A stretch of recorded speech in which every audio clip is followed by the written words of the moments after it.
हरे कृष्ण. सर्वांचं स्वागत आहे. श्री श्री राधा गोविंद इस्कॉन मँगलोर तर्फे चालवला जाणारा उपक्रम 18 दिवसात भगवद्गीता समजून घ्या यामध्ये आज आपण 12वा अध्याय भक्तियोगचं अध्ययन करणार आहोत. तर सर्वात प्रथम मंगलाचरणने मी सुरुवात करते. ओम अज्ञानतिमिरान्धस्य ज्ञानाञ्जनशलाकया चक्षुरुन्मीलितं येन तस्मै श्रीगुरवे नमः.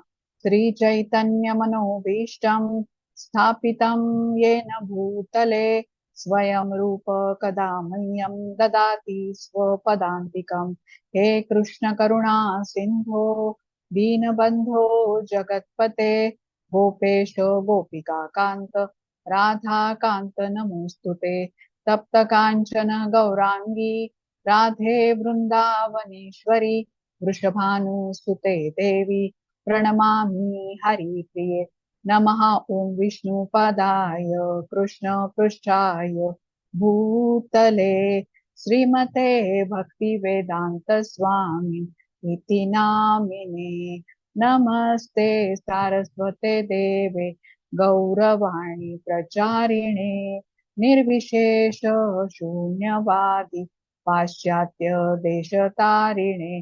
जय श्री कृष्ण चैतन्य प्रभु नित्यानंद श्री अद्वैत गदाधर श्रीवासादि गौर भक्त वृंद. हरे कृष्णा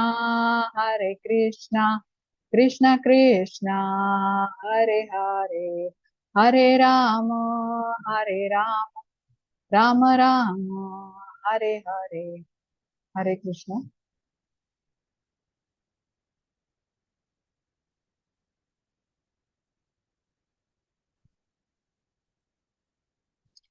सर्वांचं स्वागत आहे. सर्वात प्रथम आपण श्रीला प्रभुपाद यांना साष्टांग प्रणाम करूया, ज्यांनी आपल्याला समजेल अशा शब्दामध्ये भगवद्गीता आपल्याला समजावून सांगितली.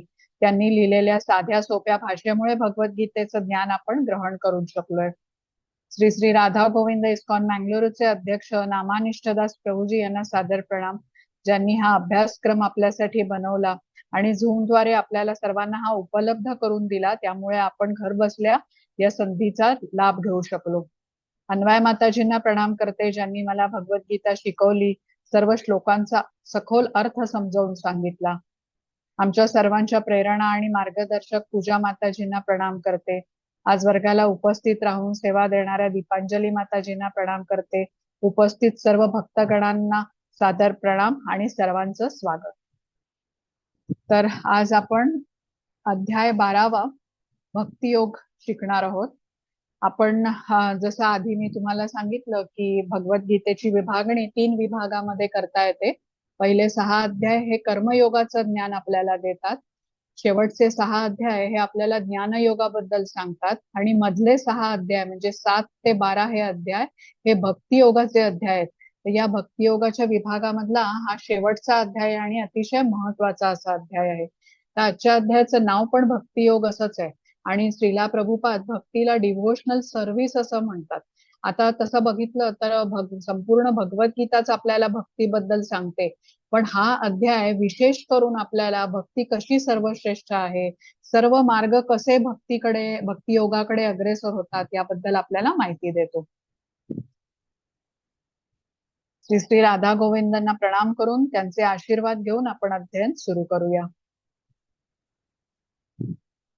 कृष्ण कृपामूर्ती श्रीला प्रभुपाद यांचेही आशीर्वाद घेऊन आपण पुढे जाऊया.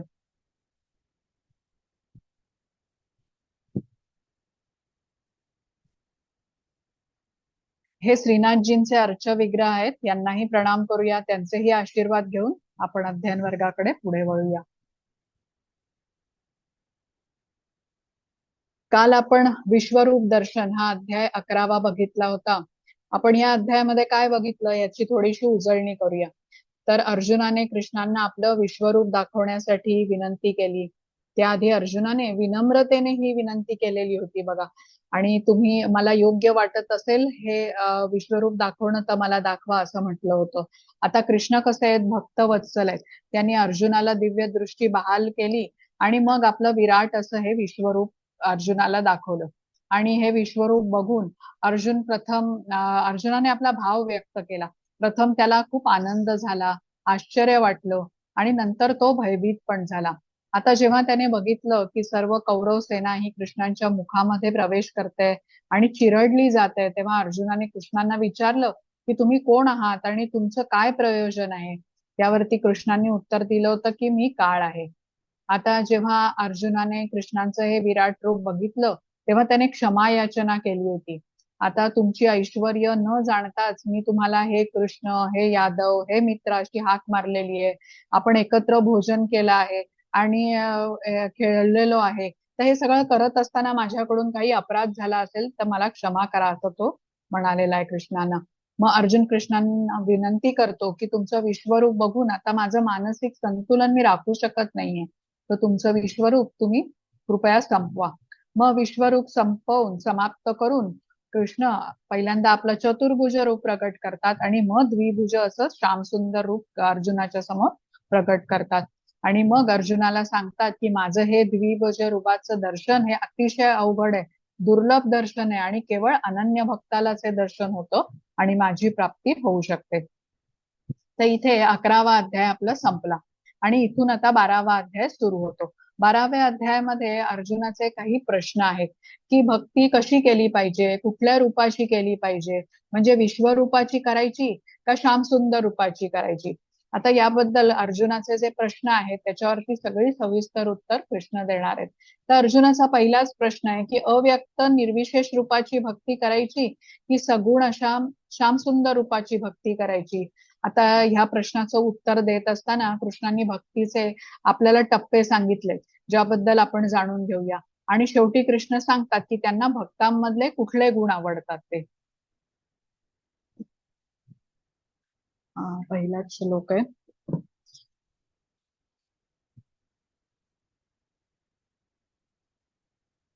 हरे कृष्ण. अर्जुन उवाच एवं सतत युक्ता ये भक्ता स्वां पर्युपासते ये चाप्य अक्षरम अव्यक्तम तेषां के योग वित्तमाः. हरे कृष्ण माताजी. हरे कृष्ण माताजी. अर्जुनाने विचारले, कोणते अधिक परिपूर्ण मानले जाते ते तुमच्या भक्ती सेवेत योग्यरित्या व्यस्त आहेत किंवा जे अव्यक्त ब्रह्माची पूजा करतात ते अव्यक्त आहेत. हरे कृष्ण माताजी. हरे कृष्ण. आता इथे अर्जुनाचा प्रश्न आहे. काल त्याला विश्वरूपाचं दर्शन झालेलं आहे आणि त्याचा आता थोडासा गोंधळ आहे. तो सोडवण्यासाठी लगेच तो कृष्णांना आपली शंका विचारतोय आणि अर्जुनाला विचारायचं आहे की भक्ती कोणाची करायची, कुठल्या रूपाची करायची, तुम्ही दाखवलेल्या विश्वरूपाची की सगुण अशा श्यामसुंदर रूपाची. आता बघा, काल अर्जुनाने जे कृष्णांचं विश्वरूप पाहिलं ते त्याला आवडलं का? आता तो बघून प्रथम त्याला आनंद झाला, आश्चर्य वाटलं, पण नंतर तो भीतीने व्याकुळ पण झाला होता. आता हे जे विश्वरूप होतं त्याचं वर्णन कसं होतं बघा. अनंत मुखे, अनंत नेत्र, सहस्त्र सूर्यांचा उदय एका वेळी होतो, इतकं असं तेजोमय रूप होतं. म्हणजे कृष्णांचे म्हणजे ईश्वर साक्षात्काराचे जे 3 टप्पे आपण बघितले त्याच्या ब्रह्मण रूपाच्या ते जवळ होतो. आता कसं आहे, अर्जुन कसा आहे, कृष्णांचा सखा आहे बघा, म्हणजे एक परस्पर नातेसंबंध आहे या दोघांमध्ये. मग जेव्हा असं विश्वरूप कृष्ण दाखवतात म्हणजे त्या रूपाबरोबर प्रेमाची आदान प्रदान कशी करता येईल असं अर्जुनाला शंका वाटते. आता बघा, आपण मंदिरामध्ये जातो त्यावेळेला कृष्णाच्यासाठी हार घेऊन जातो, फळ घेऊन जातो किंवा नारळ घेऊन जातो. आता विश्वरूपाचं वर्णन कसं होतं, असंख्य मुखे, असंख्य भुजा. मग आपण किती हार घेऊन जाणार, किती फळं घेऊन जाणार. त्यामुळे कृष्णांचं विश्वरूप बघून अर्जुन भयभीत तर झालाच, पण या विराट रूपाबरोबर नातं जोडायला त्याला आता अवघड वाटतंय. आता आपल्याला कोणी चित्र दाखवलं आणि चित्रामध्ये प्रकाश दाखवला आणि आपल्याला सांगितलं की हेच कृष्ण आहेत, तर आपण त्या प्रकाशाबरोबर नातं जोडू शकतो का? नाही जोडू शकत. आता आपल्याला भोग लावायचा आहे, आपल्याला मनातलं काहीतरी बोलायचंय, तर ते आपण प्रकाशाकडे कसं बोलणार? तर म्हणून अर्जुनाचा प्रश्न होता की भक्ती ही कुठल्या रूपाची करायची, विश्वरूपाची करायची की सगुण अशा श्यामसुंदर रूपाची करायची. श्यामसुंदर रूप कसं आहे कृष्णांचं चित्रामध्ये आपल्याला दिसतंय बघा की दोन हात, दोन पाय, श्याम वर्ण असलेलं, डोक्यावर मोरपीस, हातात बासरी असलेलं असं भगवान स्वरूप जे आहे ते आहे. आता आपण पुढचा श्लोक बघूया ज्याला कृष्ण आपल्याला ज्ञान देतील की कुठल्या रूपाची भक्ती करायची.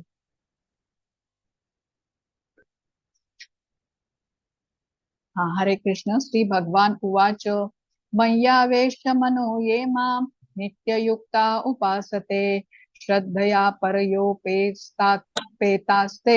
मे युक्ततमा मताः. हरे कृष्ण माताजी. हरे कृष्ण माताजी. धन्य भगवान म्हणाले, ज्याचे मन माझ्या वैयक्तिक स्वरूपावर स्थिर आहे, नेहमी महान आणि दिव्य श्रद्धेने माझी उपासना करण्यात मग्न आहे, तो मी सर्वात परिपूर्ण मानतो. हरे कृष्ण माताजी. हरे कृष्ण. बघा, आता 11व्या अध्यायात अर्जुन म्हणतो की माझा मोह नष्ट झालेला आहे आणि परत तो प्रश्न विचारतोय की मी कुठल्या रूपाची पूजा करू. कारण अर्जुन कृष्णांचं श्यामसुंदर अशा सौम्य रूपामध्येच त्यांना सखा म्हणून बघतोय आणि मित्र त्यांना मानलेला आहे हे श्यामसुंदर रूपामध्ये बघितलेलं आहे. आता श्याम पण त्याला कृष्णांच्या मुखातून ऐकायचंय म्हणून तो हा प्रश्न विचारतोय. तर कृष्ण उत्तर देताना सांगतात की दोन्ही तऱ्हेने माझी प्राप्ती होऊ शकते, पण माझ्या सगुण रूपाची केलेली भक्ती ही सर्वात परिपूर्ण आहे. आता कृष्णांचे बघा दोन प्रकारचे भक्त असतात. एक भक्त असतात वैष्णव, जे कृष्णांच्या सगुण रूपाची भक्ती करतात, पूजा करतात, आणि दुसरे भक्त आहेत निराकारवादी, जे कृष्णांचं साकार रूप स्वीकार करत नाही. त्यांचं मानणं काय असतं की कृष्ण कसे आहेत, अव्यक्त आहेत, निराकार आहेत, ते ब्रह्मज्योतीवर किंवा निराकारावरती भक्ती करत असतात. तर इथे आपल्याला कृष्ण अजून त्याबद्दल ज्ञान देणार आहेत. आपण बघूया. हा, हरे कृष्ण माताजी. हरे कृष्ण. 12.34. परंतु जे सर्व इंद्रियाचे संयमन करून आणि सर्वांच्या ठाई समबुद्धी ठेवून अव्यक्त इंद्रियातील सर्व व्यापी अचिंत्य अविकारी स्थिर आणि अचल अशा परम सत्याच्या निर्विशेष रूपाची पूर्ण उपासना करतात, ते सर्वांच्या हितार्थ संलग्न होऊन शेवटी माझीच प्राप्ती करतात. हरे कृष्ण माताजी. हरे कृष्ण. आता इथे कृष्ण सांगतायत बघा की जे निराकारवादी आहेत, म्हणजे जे आता ब्रह्मज्योतीवरती ध्यान केंद्रित करतात, त्यांनाही माझी प्राप्ती होऊ शकते. पण इथे काय म्हटलेलं आहे की सर्व इंद्रियांचे संयमन करून सर्वांच्या ठाई समबुद्धी ठेवून अशा परमसत्याच्या निर्विशेष रूपाची ते उपासना करतात, पण सर्वांच्या हितार्थ संलग्न होऊन शेवटी माझीच प्राप्ती करतात. तर इथे कृष्ण काय म्हणतात की तुम्ही निराकारवादी असाल किंवा माझ्या सगुण रूपाची भक्ती करत असाल, दोघांनाही माझी प्राप्ती होऊ शकते, हे महत्वाचे आहे. आता आपण इस्कॉन मध्ये जी कृष्णाची भक्ती होते त्या मूर्तीला अर्च विग्रह असे म्हणतात. परंपरेतून आलेल्या गुरूंनी या अर्च विग्रहाची स्थापना केलेली असते आणि हे गुरु कृष्णांची प्रार्थना करतात की या अर्च विग्रहात तुम्ही येऊन स्थित व्हा, भक्तांचं मार्गदर्शन करा अशी. आता परंपरेतून आलेले गुरु कसे असतात, शुद्ध भक्त असतात आणि कृष्ण भक्तवत्सल असल्याने त्यांची प्रार्थना ऐकतात आणि त्या अर्च विग्रहामध्ये स्थित असतात. आपण जेव्हा अशा मंदिरामध्ये जातो, प्रार्थना करतो, तेव्हा कृष्ण आपली प्रार्थना ऐकतात. आपण म्हणतो ना की एखादं मंदिर जागृत आहे, याचं कारण तिथे भक्तीचे कडक नियम पाळले जात असतात. त्यामुळे कृष्ण तिथे स्वतः स्थित असतात, सर्वांची प्रार्थना ते ऐकतात. आता कृष्ण ज्यांच्या एवढ्या विभूती किंवा ऐश्वर्य आपण ऐकली, त्यांच्या अचिंत्य अशा शक्तीची वर्णनं ऐकली, त्यांच्यासाठी अर्च विग्रहात स्थित होणं काही कठीण नाही. पण आपला विश्वास नसतो, म्हणून आपण जेव्हा अर्च विग्रहाच्या समोर उभे असतो तेव्हा ते प्रत्यक्ष कृष्ण आहेत असे आपण मानत नाही. कुणाकडे तरी आपण बोलत असतो, कधी मोबाईल आपण चेक करत असतो, इथे तिथे बघत असतो. पण बघा, प्रत्यक्ष कृष्ण समोर असतील तर आपण हे सगळं करू का? तर इथे लक्षात घेऊया, परंपरेतून आलेल्या गुरूंनी प्राणप्रतिष्ठा केल्याने ते अर्चविग्रह जागृत असतात, कृष्ण तिथे स्थित असतात भक्ताच्या इच्छेला मान देऊन. हा, तर इथे लक्षात घेऊया. पण आता हे निराकारवादी कसे असतात, ते कशी भक्ती करतात, ते आता कृष्ण आपल्याला सांगतात. आता निराकारवादी त्या सर्वांच्या इंद्रिय संयमन करत असतात. भक्ती योगाचा हा भागच आहे, त्याला सर्वांच्या प्रती समबुद्धी ठेवावी लागते. इंद्रिय संयमन म्हणजे ध्यान योग. लक्षात घ्या, 6वा अध्याय आपण ऐकला होता, अष्टांग योग. किती अवघड होता तो, आणि आपण जाणून घेतलं, त्या 8 पायऱ्या होत्या बघा ध्यान योगाच्या. तर त्यांना ते इंद्रिय संयमन त्याप्रमाणे करावं लागतं. तर कृष्णाच्या निर्विकार निराकार अव्यक्त रूपाची उपासना ते त्या प्रकारे करतात आणि मग शेवटी माझी प्राप्ती करतात असं कृष्ण म्हणतात. म्हणजे तो मार्ग काही सोपा नाहीये. मग कृष्ण आपल्याला त्याबद्दलचं अधिक ज्ञान आता पुढच्या श्लोकामध्ये देत आहेत.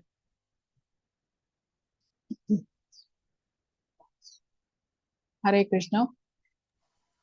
क्लेशः अधिकतर तेषाम् अव्यक्त आसक्त चेतसाम् अव्यक्ता हि गति दुःखम् देह बुद्धि अवाप्यते. हरे कृष्ण माताजी. हरे कृष्ण माताजी. ज्यांचे मन परम सत्याच्या अव्यक्त निर्विशेष रूपामध्ये आसक्त झालेले आहे, त्यांना प्रगती करणे अतिशय क्लेशदायक आहे.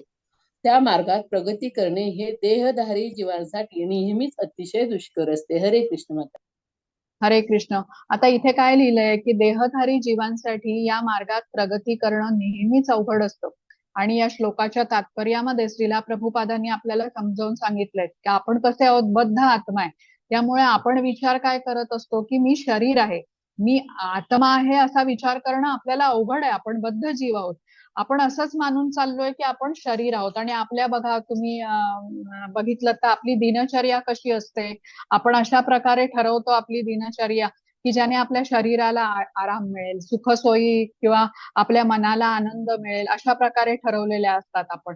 आता कृष्ण निराकार आहे असं मानून निराकारावरती ध्यान केंद्रित करणं आपल्याला त्यामुळे अवघड वाटतं. म्हणून श्रीला प्रभुपाद सांगतात की हा मार्ग सोपा नाहीये. आता या श्लोकाच्या अर्थामध्ये कृष्ण काय म्हणतायत की या मार्गावर प्रगती करणे अत्यंत क्लेशदायक आहे. म्हणजे हा मार्ग कसा आहे, दुष्कर मार्ग म्हटलेला आहे. साकार रूपाची सेवा आपण करू शकतो, जसं की आता आपण जप करतो. आपल्याला सगळ्यांना अनुभव आहे, जप करताना पण आपलं मन किती भरकटतं. तर मग आता निराकाराची भक्ती करताना तर ते कुठल्या कुठे जाईल. म्हणून साकार रूपाची भक्ती करण्याचा लाभ सगळ्यांना मिळू शकतो. आता जसं आपण जप करतो, आपण म्हणतो तोंडाने जप करतो, आपण कानाने ऐकतो. हे जेव्हा आपण बोलतो तेव्हा तो आपल्या घरातले इतर लोकही ऐकतात, त्यांनाही त्याचा लाभ मिळतो. कृष्णांना आपण एखादं फळ अर्पण करतो तेव्हा त्या झाडालाही त्याचा लाभ मिळत असतो. पण निराकाराचं ध्यान करताना इतरांना काही त्याचा लाभ प्राप्ती होत नाही. साकार रूपाची भक्ती करताना आपण इतर जीवांना त्याच्यामध्ये सामील करून घेतो. तर हे भक्तीसाठी विशेष आहे. आता एखादं उदाहरण घ्यायचं असेल तर एक माणूस असतो आणि त्याचं लग्न शेजारच्या गावातील एका मुलीबरोबर होतं. काही दिवसांनी ही मुलगी आपल्या माहेरी जाते. मग या नवऱ्याला तिची आठवण येते आणि तो तिला आता भेटायला जायचं ठरवतो तिच्या माहेरी. तर शेजारच्या गावी तो पोचतो. त्याला माहिती असतं की त्याच्या सासऱ्यांची खूप मोठी डेअरी आहे आणि गावातल्या सगळ्या गायी त्याच्या सासऱ्याच्या मालकीच्या आहेत. आणि सासऱ्याचं किंवा आता बघा बायकोचं नाव सांगून त्या गावकऱ्यांना विचारून तो त्यांच्या घराचा पत्ता शोधून काढत शकत असतो. पण तो संकोच करतो. तो काय करतो, समोर त्याला एक गाय चरताना दिसते.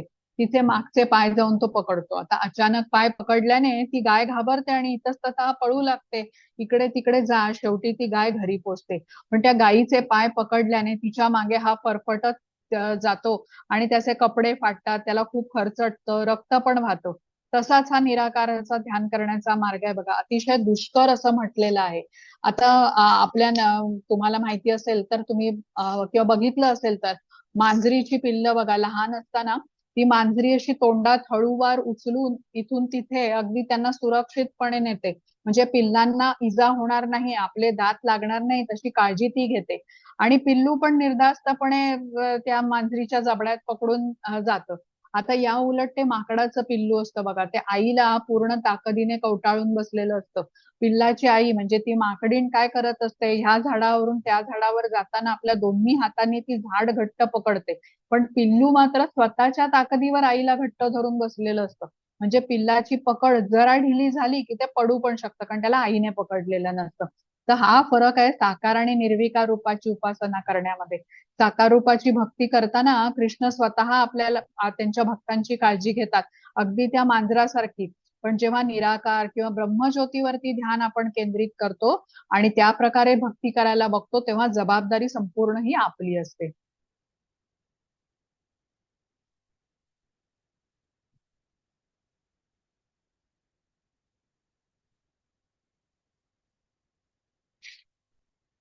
हरे कृष्ण. ये तु सर्वाणि कर्माणि मयि सन्न्यस्य मत्पराः अनन्येव योगेन मां ध्यायन्त उपासते तेषाम् अहं समुद्धर्ता मृत्युसंसार सागरात् भवामि न चिरत् पार्थ मय्यावेशित चेतसाम्. हरे कृष्ण माताजी. हरे कृष्ण माताजी. परंतु जे माझे पूजन करतात, जी आपली सर्व कर्म मला अर्पण करतात आणि अन्यन्य भावाने भक्ती करीत माझी उपासना करतात, माझ्या ठाई मन स्थिर ठेवून भक्तीमध्ये संलग्न होतात व माझे ध्यान करीत असतात, त्यांचा हे पार्था मी जन्म मृत्यू रूपी संसार सागरातून त्वरित उद्धार करतो. हरे कृष्ण माताजी. हरे कृष्ण. बघा, या श्लोकामध्ये कृष्ण इथे म्हणतात की मी भक्तांचा उद्धार करतो. कृष्ण म्हणतात भक्त सदैव माझे स्मरण करतात आणि जन्म मृत्यू रूपी संसार सागरातून मी स्वतः त्यांचा उद्धार करतो. आता या चित्रामध्ये तुम्हाला दिसेल की विनाविलंब कृष्ण आलेत बघा त्या मुलाला वाचवायला, जो महासागरामध्ये अडकलेला आहे. आता एखादा उत्तम पोहणारा जरी असेल आणि खवळलेल्या समुद्रात अडकला असेल तो भगवंतांच्या मदतीशिवाय स्वबळावर निघू शकत नाही. आपण कृष्णांना शरण जाऊनच भवसागरातून निघू शकतो. आता इथे कृष्ण म्हणतायत जे माझे पूजन करतात, जे सर्व कर्मे मला अर्पण करतात, अनन्य भावाने माझी भक्ती करतात, मी त्यांचं रक्षण करतो. आणि चौथ्या अध्यायात आपल्याला कृष्णांनी आधी सांगितलंय ये यथा माम प्रपद्यन्ते, म्हणजे जो ज्या भावनेने माझ्याकडे येईल त्याच प्रमाणात मी तुम्हाला भेटणार आहे. तर निराकारवादी कसे आहेत, कृष्णांच्या साकार रूपाला ते मानतच नाही, त्यांच्यासाठी हे अवघड असतं. निराकारवादी ब्रह्मज्योतीवरच अडकून राहतात. पण मृत्यू समायी भक्ताचा हात मात्र कृष्ण पकडतात आणि पुढील मार्ग दाखवतात. कृष्ण कसे आहेत, दयाळू आहेत, अत्यंत भक्तवत्सल आहेत, त्या आपले माता पिता आहेत. पण त्यामुळे ते मार्ग दाखवतात त्यांच्याकडे येण्याचं, जे आपलं मूळ स्थान आहे. भगवत धाम हे आपलं मूळ घर आहे आपण म्हटलं ना. तर कृष्ण भक्तवत्सल असल्याने भक्तांना नेहमी मदत करतात. आता बघा, प्राण्यांमध्ये तुम्ही बघितलं तर आपल्याला हे दिसून येतं की मासा कसा असतो, तो अंडी घालतो आणि लांबून लक्ष ठेवतो, तो तिथे जवळ राहत नाही. पण पक्षी मात्र अंडी घालतात आणि अंड्याजवळ राहून त्या अंड्यांची सुरक्षा पण करतात. आता कासव आहे, कासव वाळूमध्ये अंडी घालतं आणि निघून जातं, ते तर लक्षही ठेवत नाही आणि जवळही राहत नाही. पण भक्त कसे आहेत, मात्र सदैव कृष्णांच्या स्मरणामध्ये ते असतात. म्हणजे आपल्याला म्हणजे सर्व आपली इंद्रिय वापरून कृष्णांच्या सेवेमध्ये राहायचंय. त्यासाठी ऋषिकेन ऋषिकेश सेवनम. ऋषिकेश म्हणजे कोण? कृष्ण, इंद्रियांचे स्वामी. तर आपली सर्व इंद्रिय कृष्णांच्या सेवेमध्ये आपल्याला वापरायची आहेत. आता भक्ती आपल्याला कुठल्या प्रकारे करता येते याबद्दलचं ज्ञान आपल्याला कृष्ण आता पुढच्या श्लोकापासून देणार आहे.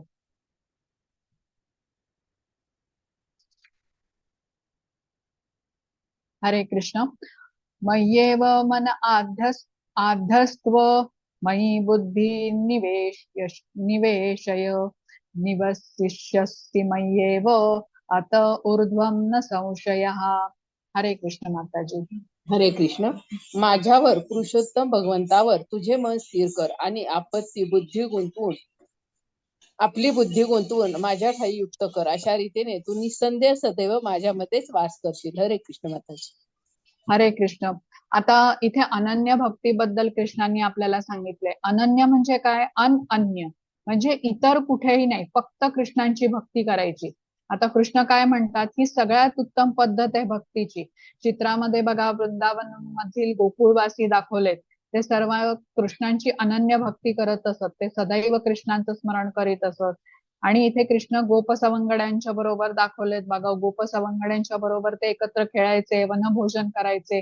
कुठलंही फळ किंवा घरून आणलेलं भोजन हे सर्व गोपसवंगडी प्रथम कृष्णांना खायला द्यायचे आणि मग ते स्वतः खायचे. त्यांच्यावर काही संकट आले तर ते कृष्णाला हाक मारायचे आणि त्यांना खात्री होती की कृष्ण त्यांना या संकटातून वाचवणार. आणि कृष्ण कसे होते, तेही सर्व गोकुळवासियांवरती खूप प्रेम करत असत, त्यांची काळजी घेत असत. तर ही झाली अनन्य भक्ती. आता आपण पुढचा बघूया श्लोक. हरे कृष्ण. अथ चित्तं समाधातुं न शक्नोषि मयि स्थिरम् अभ्यासयोगेन ततो मामिच्छाप्तुं धनंजय. हरे कृष्ण माताजी.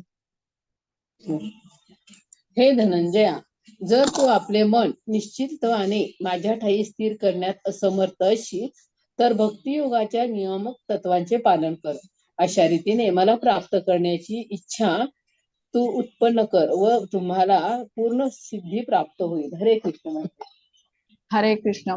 आता आपण बघा म्हणू की गोकुळवासियांच्या सारखं सारखं एकसारखा मला कृष्णांचा विचार करणं शक्य नाही आम्हाला. आता इथे त्याच्यासाठी उपाय म्हणून कृष्ण आपल्याला दुसरी पद्धत सांगतात, साधना भक्तीबद्दल सांगतात. कृष्ण म्हणतात की ठीक आहे, तुम्ही आता भक्तीमध्ये नवीन आहात, तुम्हाला अनन्य भक्ती गोकुळवासियांच्या साठी करायला जमत नाहीये. मग तुम्ही काय करा, आता भक्तीच्या नियामक तत्वांचं पालन करा, अशाने तुम्ही प्रगती कराल. आता आपण एक माळ जप करत असू तर आपल्याला जप करत राहायचं आहे. 16 माळा करत असू, आपण एकादशीचं व्रत करत असू, जन्माष्टमीचं व्रत करत असू, मंगल आरतीला आपण जात असू, तर हे सगळे नियम आपल्याला पाळायचे. आता याशिवाय जे भक्तीमधील निर्देश आपल्याला सांगितले ते आपल्याला काटेकोरपणे पाळायचे. आता इथे कृष्ण काय सांगतायत, अनन्य भक्ती ज्यांना करायला जमत नाही त्यांना साधना भक्ती करण्याला कृष्ण सांगतात. साधना भक्ती म्हणजे काय, तर आपल्या गुरूंनी सांगितलेल्या नियमांचं पालन करणं. हे गुरु कसे आहेत, परंपरेतून आलेले आहेत, त्यामुळे त्यांना माहितीये, ज्ञान माहितीये. आणि जेव्हा आता हे इस्कॉन मध्ये आपल्याला श्रीला प्रभुपाद भक्तीचे 4 नियम सांगतात बघा, कुठले 4 नियम त्यांनी सांगितले जे आपल्याला पाळणं आवश्यक आहे. पहिला म्हणजे मांसाहार करायचा नाही, मांसाहार केल्याने करुणा आपल्यामधली नष्ट होते. दुसरं कृष्ण सांगतात की श्रीला प्रभुपाद सांगतात सॉरी, की नशा करायची नाही, म्हणजे मद्यपान, सिगरेट किंवा ड्रग्ज वगैरे, दारू असं नाही करायचं आपल्याला. कारण आपण ज्ञान घेतलंय, आपण शरीरामध्ये आपल्या आत्मा स्थित आहे, आपण काय केवळ शरीर नाही आहोत. आता जे लोक नशा करतात त्यांना भ्रम होतो की आपण केवळ शरीरच आहोत, आणि असा समज त्यांचा अधिकाधिक दृढ होतो. बघा, आपण नशा करत नाही तेव्हा पण आपण कृष्णांच्या विस्मरणात आहोत. तर जेव्हा, आणि म्हणजे कृष्णांच्या नात्याचा, कृष्णांचा आणि आपल्या नात्याचा आपल्याला विसर आहे. आता ज्या वेळेला आपण नशा करतो तेव्हा आपण अधिकच भ्रमिष्ट होतो. आणि आपण बघितलंय बघा, अशीच दारू पिलेली माणसं नशेच्या आहारी जेव्हा जातात तेव्हा त्यांचं नाव गाव ते सांगू पण शकत नाही, तसंही आपण बघितले. म्हणजे आपण शरीर आहोत ही त्यांची स्थिती फार दृढ होते. त्याच्यानंतर म्हटलेलं आहे की नशा करायची नाही. नशा करायचं झालं. आता तिसरं म्हणजे अवैध संबंध ठेवायचे नाही. विवाहाबाहेर संबंध ठेवल्याने पवित्रता जाते. आता असा व्यक्ती कायम भयभीत असतो, आपलं खरं स्वरूप जगाच्या समोर येणार नाही म्हणून तो लपवतो, आत एक बाहेर एक, असा प्रांजळपणा त्याच्यामध्ये नसतो बघा. आपल्याला भक्तीमध्ये शुद्धता पाहिजे, निर्मळ असायला पाहिजे मन. आणि चौथं गोष्ट आपल्याला सांगितली आहे श्रीला प्रभुपादांनी, ती जुगार खेळायचा नाही. जुगार खेळल्याने मनामधली सत्यता जाते. लॉटरी आहे, ऑनलाईन गेम्स आहेत, बेटिंग आहे, अशा सगळ्या ह्या 4 गोष्टी ना मनुष्याला अधिकाधिक पापकर्म करण्यामध्ये बद्ध करतात. आणि हे न पाळल्याने आपण कृष्णांच्या पासून दूर जातो. आता हे हे या 4 गोष्टींना ना धर्माचे 4 स्तंभ असं म्हटलं जातं. आणि भक्तीचा पाया किंवा ज्याला फाउंडेशन म्हणतात ना, तो आहे हा. हे नियम जेव्हा आपण पाळतो ना तेव्हा हा आपला पाया खूप भक्कम होतो आणि भक्ती आपण दृढतेने, निश्चयात्मक पद्धतीने करू शकतो. म्हणजे ही भक्तीची नियामक तत्वे, असं त्यासाठी त्याला भक्तीची नियामक तत्वे असं म्हटलं जातं. मांसाहार करायचा नाही, नशा करायची नाही, जुगार करायचा नाही, आणि विवाहबाह्य संबंध ठेवायचे नाही. बघा, 5व्या अध्यायामध्ये आपण शिकलो होतो की आपली माणसाची, प्राण्यांच्या इंद्रियाचं आपण उदाहरण घेतलं होतं की प्राण्यांचं एक एक इंद्रिय जे असतं ना ते बलवान असतं, आणि ते त्यांच्या मृत्यूचं किंवा अडचणीत येण्याचं कारण बनतं. पण माणसाचं कसं आहे, माणसाची 5 इंद्रिय बलवान आहेत. ती संयमित केली नाही तर ते त्या माणसाच्या पतनाला कारणीभूत होतात. आणि इंद्रियांचे स्वामी ऋषिकेश म्हणजे कृष्ण, यांची प्रार्थना आपल्याला करायला हवी की या इंद्रियांना संयमित करायला आपल्याला बळ मिळावं. आणि इंद्रिय जेव्हा संयमित कधी होतील, जेव्हा आपण ती कृष्णांच्या सेवेमध्ये लावू. तर म्हणून आपल्याला लक्षात ठेवलं पाहिजे की ही 4ही गोष्टी ह्या आपल्याला टाळल्या पाहिजेत. या सर्व गोष्टींचा कसा परिणाम होतो आपल्यावरती, आपण शरीरच आहे हा समज आपला दृढ होतो हे 4 नियमांचं आपण पालन केलं नाही तर. आणि मनुष्य अधिकाधिक भौतिकामध्ये अडकत जातो. आता आपण, श्रीला प्रभुपादांनी आपल्याला काय करायचं भक्तीमध्ये, काय नाही करायचं, याबद्दल खूप मार्गदर्शन केलंय बघा. श्रीला प्रभुपादांनी ह्या 4 गोष्टी न करण्यासाठी आपल्याला सांगितलंय. मांसाहार करायचा नाही, जुगार खेळायचा नाही, नशा करायची नाही, विवाहाबाहेर संबंध ठेवायचे नाही. हे नाही करण्याच्या गोष्टी. कुठल्या गोष्टी करायच्या म्हणून श्रीला प्रभुपाद आपल्याला सांगतात, तर जप करा, 16 माळा जप करा, मंदिरामध्ये जाऊन सेवा करा, मी लिहिलेली पुस्तकं वाचा, जसा आता हा आपला उपक्रम आहे इस्कॉनचा, ज्याद्वारे आपण ज्ञान देतो, हे आपल्याला करायला सांगितले. श्रवणम, कीर्तनम, स्मरणम हे आपल्याला सतत केलं पाहिजे. तर ही सगळी साधना भक्तीचे नियम आहेत. आता साधना भक्ती ही आपल्याला करणं शक्य नाही आपण म्हटलं, म्हणजे ज्यांना नियम हे पाळायला जमत नाहीत, ज्यांना जप जप करायचा नाहीये, वेळ नाही त्यांना असं सांगतात, किंवा त्यांना मंदिरात जायचं नाहीये, त्यांच्यासाठी कृष्ण आता पुढचा आपल्याला पर्याय देत आहेत. बघू काय सांगितलंय कृष्णाने तिथे.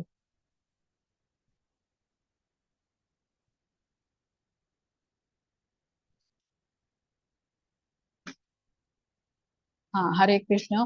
अभ्या अभ्यासे अपि असमर्थः असि मत्कर्म परम भव, मत अर्थम अपि कर्माणि कुर्वन् सिद्धिम अवाप्यसि. हरे कृष्ण माताजी. हरे कृष्ण. जर तुम्ही भक्तियोगाच्या नियमाचे पालन करू शकत नसाल तर फक्त माझ्यासाठी कार्य करण्याचा प्रयत्न करा, कारण माझ्यासाठी कार्य करून तुम्ही परिपूर्ण अवस्थेवर याल. हरे कृष्ण माताजी. हरे कृष्ण. बघा, आधी सांगितलेले साधना भक्तीचे नियम, आपण जप करू शकत नाही, आपण श्रवणम कीर्तनम स्मरणम करू शकत नाही, मंगल आरतीला जाऊ शकत नाही, भगवद्गीता भागवतमचा पाठ आपण करू शकत नाही, ऐकू शकत नाही, श्रीला प्रभुपादांची कुठली पुस्तकं वाचू शकत नाही. आता कृष्ण आपल्याला काय सांगतायत की मग निष्काम कर्म करा. म्हणजे ज्यांना आता अनन्य भक्ती करता येत नाही, साधना भक्तीचा पर्याय दिला तोही जमत नाही, त्यांना कृष्ण सांगतायत की तुम्ही निष्काम कर्म किंवा आध्यात्मिक कर्म करा. म्हणजे काय, कृष्णांच्या आनंदासाठी कर्म करा आणि फळही कृष्णांना अर्पण करा. आता इथे चित्रामध्ये तुम्हाला एक माणूस दिसतोय बघा, तो मंदिर बनवण्याच्या कार्यामध्ये सहकार्य करतोय. तर अशाच प्रकारे आपणही विविध मंदिरांच्या कार्याला सहकार्य करू शकतो, आपण दान देऊ शकतो. अर्थार्जनाचा आपला काही भाग आपण मंदिरामध्ये दान देऊ शकतो, भक्तांना भोजन करू शकतो, मंदिरात जाऊन विविध प्रकारच्या सेवा असतात त्याच्यामध्ये पण आपण मदत करू शकतो, आपल्या मित्र परिवार नातेवाईक यांना कृष्ण भावनेमध्ये जोडून घेऊ शकतो. आता एखादी संघटना चालवायची म्हणजे मदतीच्या हाताची गरज असते, परिश्रम करावे लागतात, सहायता लागते, तर तशीच कृष्ण सेवेमध्येही लागते. तर आपल्या भौतिक काम आपण स्वतःच्या इंद्रिय तृप्तीसाठी केली जातं, पण तेच काम जेव्हा आपण कृष्णांच्या आनंदासाठी करतो तेव्हा ते आध्यात्मिक कार्य होतं किंवा निष्काम कर्म होतं. आता निष्काम कर्म केल्याने आपण भक्तीमध्ये प्रगती करू शकतो आणि हळूहळू अनन्य भक्तीच्या पातळीपर्यंत पोहोचू शकतो. बघा, काही जण म्हणतील की आम्हाला निष्काम कर्म करणंही सोपं नाही, आम्हाला वाटत नाही आम्ही करू शकतो. आता इथे बघा, आपण कृष्णाने आपल्याला किती विविध पर्याय दिलेले आहेत. पहिले कृष्ण म्हणतात की तुम्ही अनन्य भक्ती करा, अनन्य भक्ती नाही जमत तर तुम्ही साधना भक्ती करा, तीही नसेल जमत तुम्हाला निष्काम कर्म करता. आता कृष्ण किती भक्तवत्सल आहेत हे आपल्याला कळून येतं, सगळं आपल्या कलेने घेतायत, आपल्याला जमतील असे पर्याय आपल्याला समोर ठेवतायत, जे आपल्याला करणं सहज शक्य आहे, अशी मार्ग आपल्याला भक्ती करण्याचे कृष्ण सांगतायत. हा, इथे आता बघा, हा 9व्या अध्यायातला श्लोक आहे. यत् करोषि यद् अश्नासि यज्जुहोसि ददासि यत् तपस्यसि कौन्तेय मत् तत् मत कुरु अर्ष. मी एकच मिनिट, मी तिथून वाचते. हा हा इथे काहीतरी चूक आहे, 27वा श्लोक आहे हा.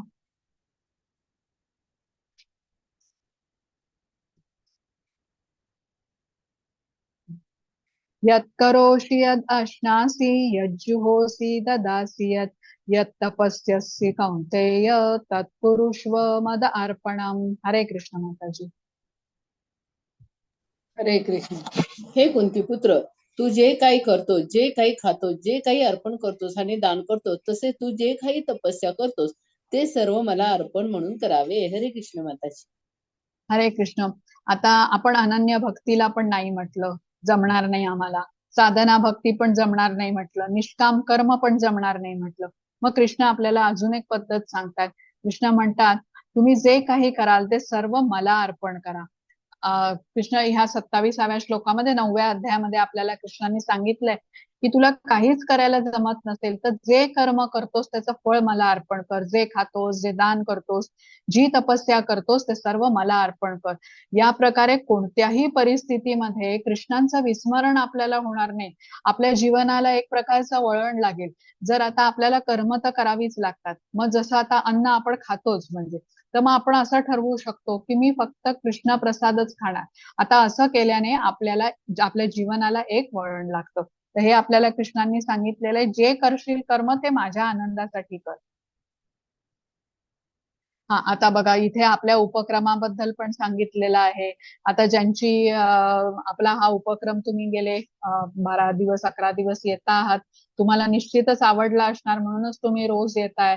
तर तुमची दान करण्याची इच्छा असेल तर ही लिंक दिलेली आहे इथे, इथे तुम्ही करू शकता, तुम्हाला ग्रुपवरती पण पाठवली जाईल. आता आपली पुढची बॅच सप्टेंबर पासून आहे, तर आपले मित्र मंडळी, आपले नातेवाईक यांना तुम्ही ही पाठवू शकता, त्यांना सांगू शकता की तुम्ही उपक्रमातून काय शिकलात, तुम्हाला काय आवडलं. आणि मुख्य म्हणजे हा आपला उपक्रम कसा आहे, निशुल्क आहे. तुम्ही ही लिंक पाठवून त्यांना उपक्रमामध्ये सहभागी करून घेऊ शकता.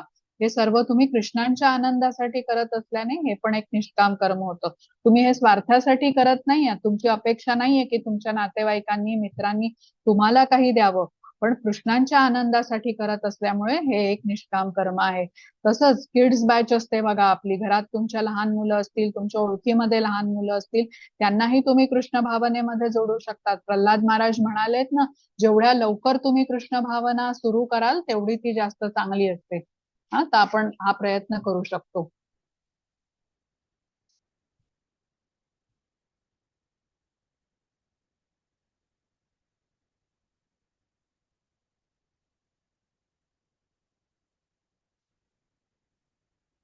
हरे कृष्ण.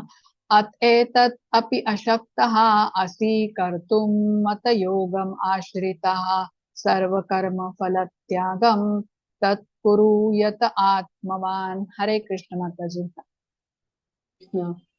तथापि तू जर माझ्या भावनेने युक्त होऊन कर्म करण्यास असमर्थ असशील तर सर्व कर्मफलाचा त्याग करून कर्मफलाचा आणि आत्मस्थित होण्याचा प्रयत्न कर. हरे कृष्ण माताजी. हरे कृष्ण. बघा इथे कृष्ण काय सांगतात की माझ्यासाठी तू आता कर्म करू शकत नसशील, पण जे कर्म करीत असशील त्या कर्माच्या फळाचा त्याग कर. म्हणजे काय, तर कर्म फळ आपण कृष्णाला देऊ शकत नसाल तरी चालेल, पण तुम्ही ते दुसऱ्यांना द्या. म्हणजे आता समाजामध्ये गोरगरीब आहे, त्यांना औषधासाठी ज्यांच्याकडे पैसे नाहीयेत, तर आपल्या उत्पन्नातला आपण काही अशा काही म्हणजे पैसे आपण समाजसेवेसाठी वापरू शकतो. आता कृष्ण सांगतात की माझ्यासाठी कर्म कर, तेही शक्य नसेल तर कर्म कर पण फळाचा त्याग कर. कर्मफळाची आसक्ती ठेवली ना तर यश, कीर्ती, मान, सन्मान ह्यामध्ये अडकशील असं कृष्ण समजवतायत आपल्याला. त्याने आपण भौतिकामध्ये अधिकाधिक फसले जाऊ. याला सकाम कर्मयोग म्हणतात बघा. अनेक असे समाजसेवक आहेत, अशा संस्था आहेत जे आपलं सर्व काही समाजासाठी अर्पण करतात, पण जेव्हा कृष्णांनी आपल्याला अनन्य भक्ती सांगितली, आपण म्हटलं आम्ही अनन्य भक्ती करू शकत नाही, मग कृष्ण म्हणाले तुम्ही साधना भक्ती करा. आपण त्यालाही नाही म्हटलं. मग कृष्णांनी निष्काम कर्माचा पर्याय आपल्या समोर सांगितला, त्यालाही आपण नाही म्हटलं. मग कृष्ण आता आपल्याला इथे सकाम कर्मयोग करा असं सांगतायत, ज्याने तुम्हाला मनशांती मिळेल. मन शांत झालं तर आपण कृष्णाबद्दल किंवा मुक्तीबद्दल विचार करू शकता. आता एखादं उदाहरण घेऊया. एक मुलगा आहे बघा, त्याला आईने अभ्यासाला बसवलंय संध्याकाळी. आता बाहेरून त्याच्या मित्राचे खेळण्याचे आवाज येत आहेत, हसण्याचे आवाज येत आहेत, त्या मुलाचं लक्ष लागेल का अभ्यासात? लागणार नाही. असंच आपलं असतं, जोपर्यंत आपलं मन कर्मफळाच्या आसक्तीवरती अडकलेलं राहील तोपर्यंत आपण ज्ञान प्राप्त करू शकणार नाही. जेव्हा आपली कर्मफळावरची आसक्ती कमी होईल किंवा आपण संपेल तेव्हा आपलं मन शांत होईल आणि मग आपण ज्ञान ग्रहण करू शकू.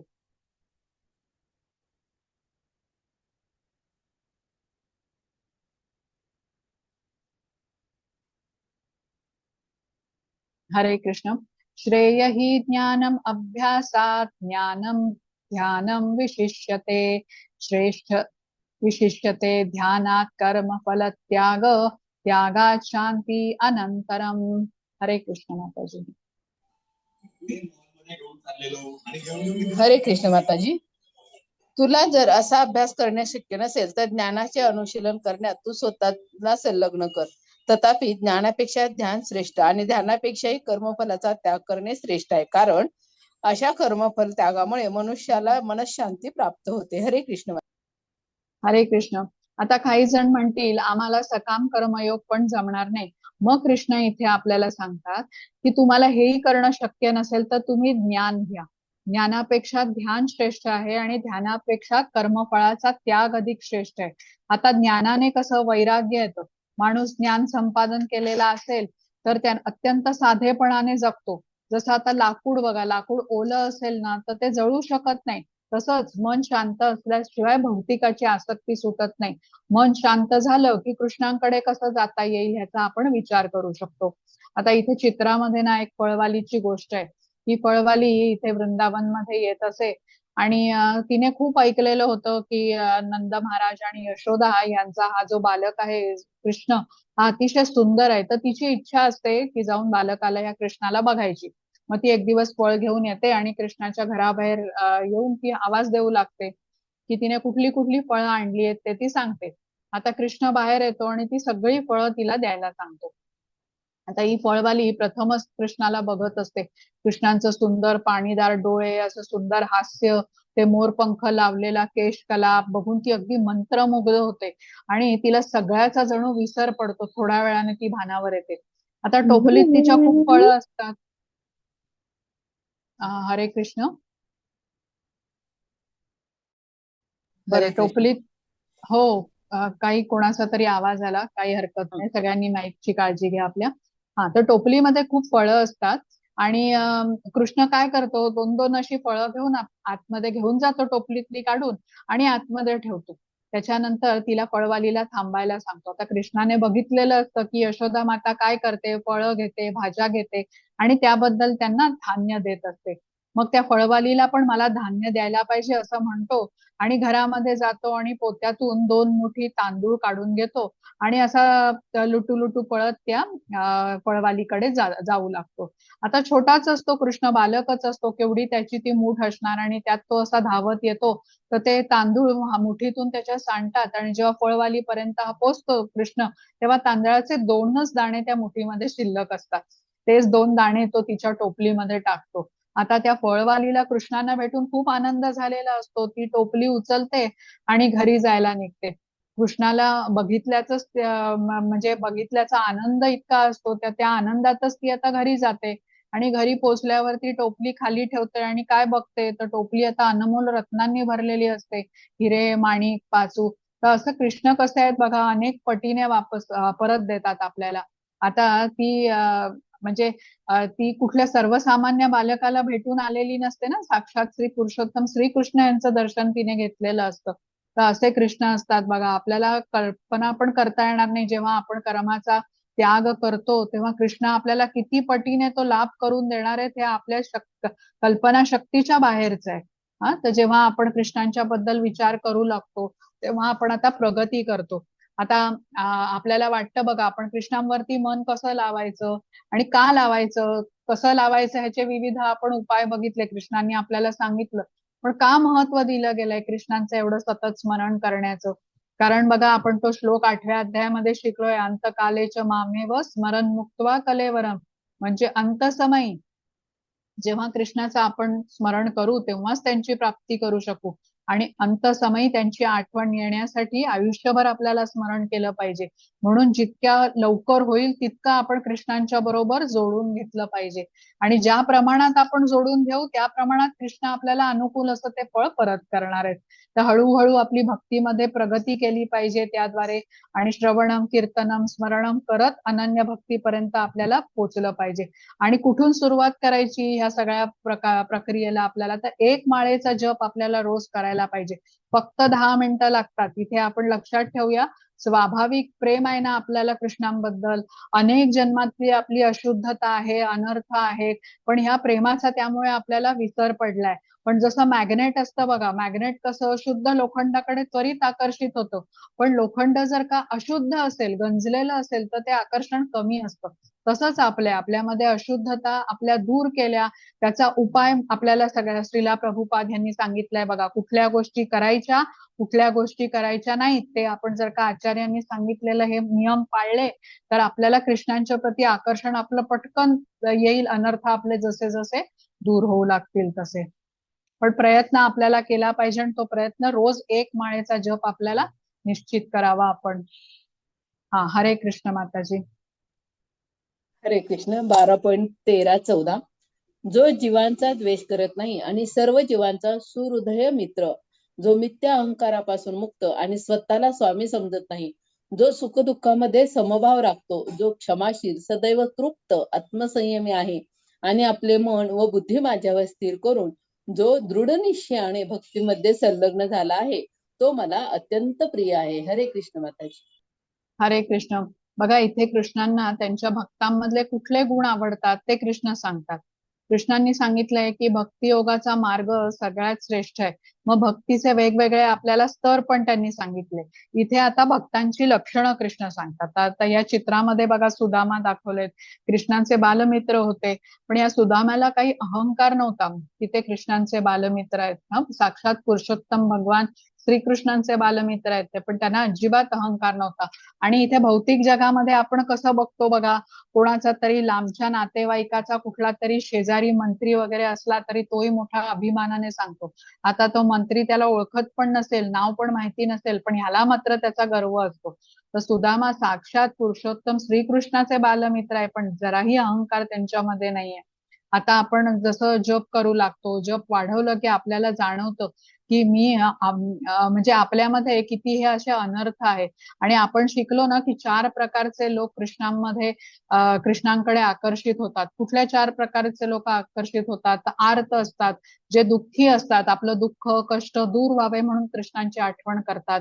अर्थार्थी असतात, ज्यांना धनप्राप्ती किंवा धन लाभ हवा असतो म्हणून ते कृष्णांकडे जातात. जिज्ञासू असतात, ज्यांना कृष्णांना जाणून घेण्याबद्दल कुतूहल असतं तर ते जातात. आणि ज्ञानी असतात, ज्ञानी म्हणजे कोण? ज्यांनी कृष्णांचं स्वरूप जाणलेलं असतं ते जातात. आणि कृष्णांना प्रिय कुठले आहेत? तर ज्ञानी आहेत. आता सुदामा बघा द्वारकेला जेव्हा जातात तर त्यावेळेला ते कळतात, सुदामा द्वारकेत आला आहे असं कळताच कृष्ण धावत त्याला भेटायला जातात. कसलाही विचार न करता ते सुदामाला मिठी मारतात. आता बघा, खरं तर द्वारकाधीश आहेत कृष्ण, रथाच्या शिवाय त्यांची ये-जा नसते. पण द्वारकेमध्ये सुदामा भेटायला आलाय तर ते तसेच पायी पळत सुटतात, कसलाही विचार त्यांना येत नाही. हा, तर इथे लक्षात ठेवूया, सुदामा कसा आहे? ज्ञानी आहे. आणि कृष्ण काय करतात? सुदाम्याचं स्वागत करण्यासाठी सेवकांना सांगतात की त्याचे चरण धुवायला पाणी घेऊन या. पण इतका आनंद होतो कृष्णांना की ते स्वतःच्या अश्रूंनीच त्याचे चरण धुवून टाकतात. आणि आता इथली बाजू बघा, सुदाम्याची बाजू बघा. कृष्णाला सदैव आपले बालमित्र कन्हैयाच मानत असतात, तो द्वारकाधीश असतात साक्षात. पण त्याने माझी चरण सेवा केली, माझे पाय धुतले, या गर्वाचा विचारही त्याला स्पर्श करत नाही. तर असे हे ज्ञानी असतात, ज्यांना कृष्णांचं स्वरूप माहिती असतं आणि सदैव ते कृष्णांच्या स्मरणामध्ये असतात. आणि ज्ञानी कृष्णांना त्यामुळे अतिशय प्रिय असतात असं म्हटलेलं आहे. आपण पुढचा श्लोक बघू. हा, हरे कृष्ण माताजी. हरे कृष्ण 12.15. ज्याच्यामुळे कोणीही उद्विग्न होत नाही आणि जो इतर कोणामुळे उद्विग्न होत नाही, जो हर्ष आणि दुःख, भय आणि चिंता यामध्ये समभाव राखतो, तो मला अत्यंत प्रिय आहे. हरे कृष्ण. बघा, या चित्रामध्ये ना शंकर दाखवलेले आहेत, पार्वतीच्या बरोबर बसलेले आहेत. आणि शंकर कसे आहेत? अतिशय श्रेष्ठ असे वैष्णव भक्त आहेत भगवंतांचे. आणि भगवंतांच्या विषयी चर्चा सुरू आहे. अनेक ऋषी समोर बसलेले आहेत, नारद मुनी आहेत, व्यासदेव आहेत. आणि भगवंतांच्या विषयीची चर्चा सुरू असताना आकाशातून चित्रकेतू नावाचा एक गंधर्व आपल्या विमानातून जात असतो. आणि तो शंकरांना काय म्हणतो, कसली चर्चा सुरू आहे आणि पार्वती मातेला एवढ्या जवळ बसून तुम्ही कसली चर्चा करताय? आता शंकर कसे आहेत? भक्तच आहेत, वैष्णव भक्त आहेत, त्यांना काही वाटत नाही. आणि सर्व हे जे उपस्थित आहेत ऋषी मुनी, तेही शारीरिक स्तरावरती नाही आहेत, शुद्ध स्तरावरती स्थित आहेत. पण इथे पार्वती मातेला मात्र थोडासा राग येतो आणि ती ह्या चित्रकेतूला शाप देते चिडून. आणि पुढल्या जन्मी तू राक्षस बन असा शाप देते. आता शाप मिळतो त्यावेळेला तो उद्विग्न होत नाही, तो शाप स्वीकारतो, कारण माता पार्वतीने दिलेला हा शाप आहे. तर असे भक्तांमधले जे गुण असतात की नाही, ते भगवंतांना खूप प्रिय असतात. असं म्हणजे हर्ष आहे, शोक आहे, दुःख आहे, भय आहे, सगळ्यामध्ये समभाव ठेवणारे जे भक्त असतात ना, ते कृष्णांना प्रिय आहेत असं कृष्ण म्हणालेले आहे तिथे. हरे कृष्ण माताजी. हरे कृष्ण 12.16. जो माझा भक्त साधारण दैनंदिन क्रियावर अवलंबून नसतो, जो शुद्ध, कुशल, चिंतारहित, दुःखमुक्त आणि कोणतेही फळ प्राप्त करण्यासाठी महत्त प्रयास करीत नाही, तो मला अत्यंत प्रिय आहे. हरे कृष्ण. हरे कृष्ण. बघा, इथे म्हटलंय की माझा भक्त साधारण दैनंदिन क्रियांवर अवलंबून नसतो. आता आपण कसं असतं बघा भौतिकामध्ये, आता आपण म्हणतो की आज मी खूप बिझी आहे, खूप व्यस्त आहे, मला एवढी कामं पडलेली आहेत एका पाठोपाठ एक, आता मला जॉब करायला वेळ पण नाही. आपल्याकडे खूप सबबी असतात, कधी बाहेर जायचंय, कधी पाहुणे येणार आहेत, आणि कधी कामवाली बाई नाही आली, असं काय काय वेगळी वेगळी कारणं असतात आणि त्यामुळे आपण नामस्मरण करत नाही. तर आपल्याला लक्षात काय ठेवलं पाहिजे, ह्या सगळ्या गोष्टी सोडून प्रथम आपल्याला नामस्मरण केलं पाहिजे, निश्चयाने जप केला पाहिजे. असा दृढ निश्चयी जो भक्त असतो ना, तो कृष्णांना प्रिय असतो. नामाचार्य हरिदास ठाकूर, आठवतंय ना, आपण गोष्ट बघितलेली आहे.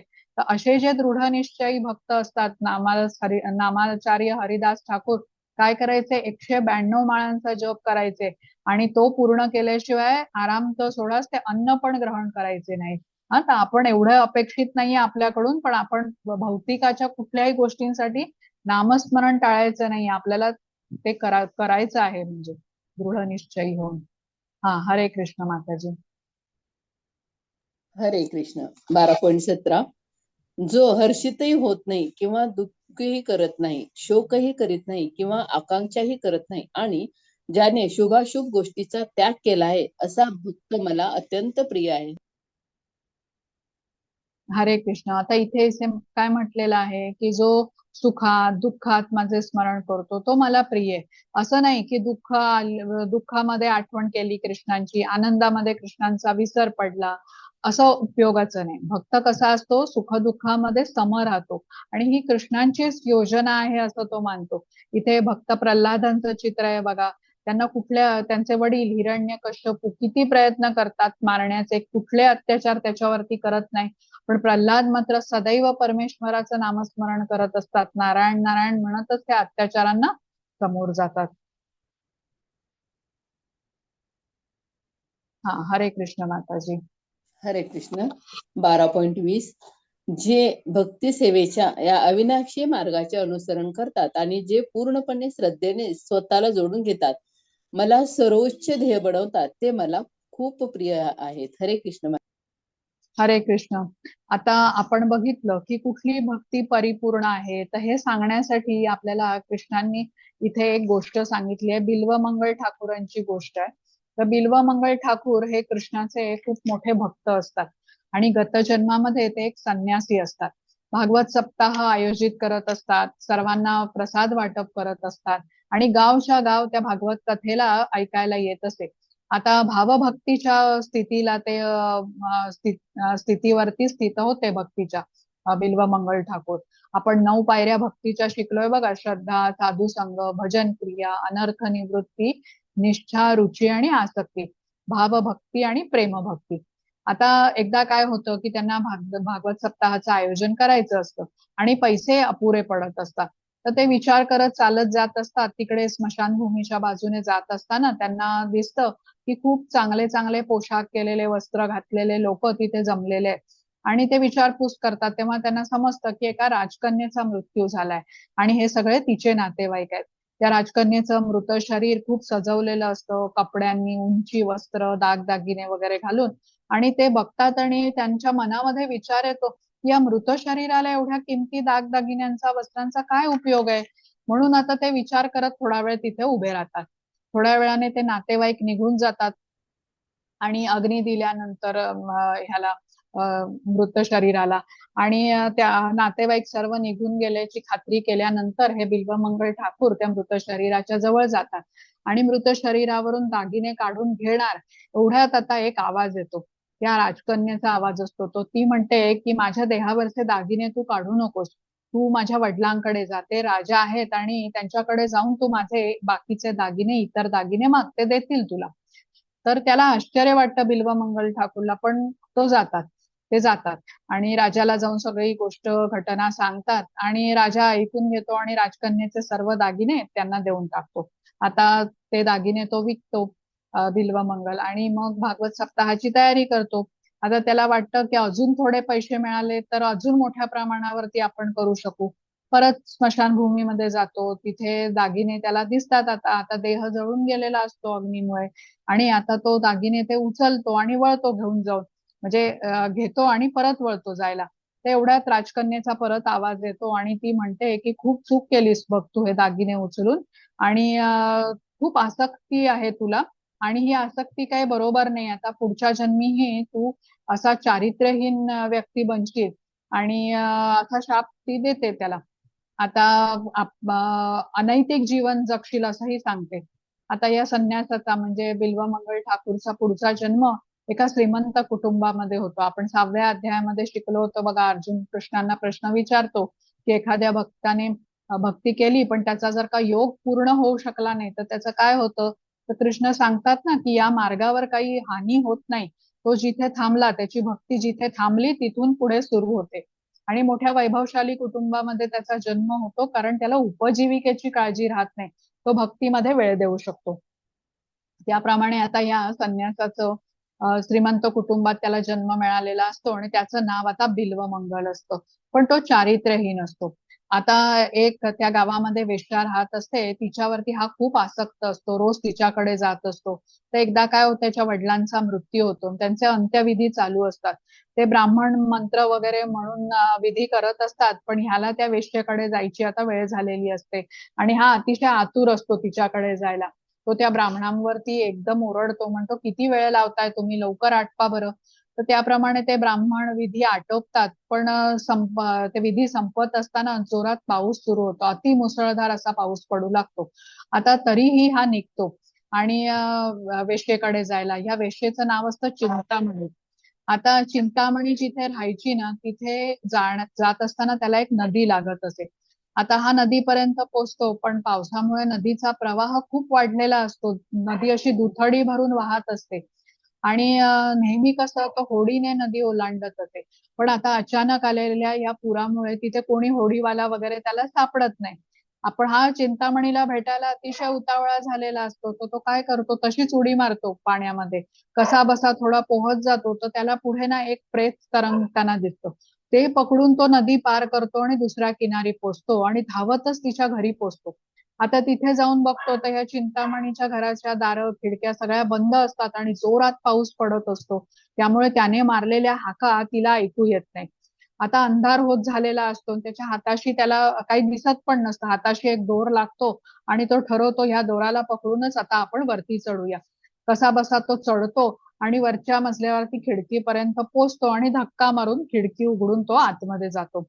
आता चिंतामणीच्या घरात पोचताच अचानक त्या खिडकीतून त्याला आतमध्ये येताना पाहून ती घाबरते आणि कसे आलात तुम्ही वरती चढून. आणि ती बाहेर बघते तर तिला एक साप लोंबकळताना दिसतो तिथे.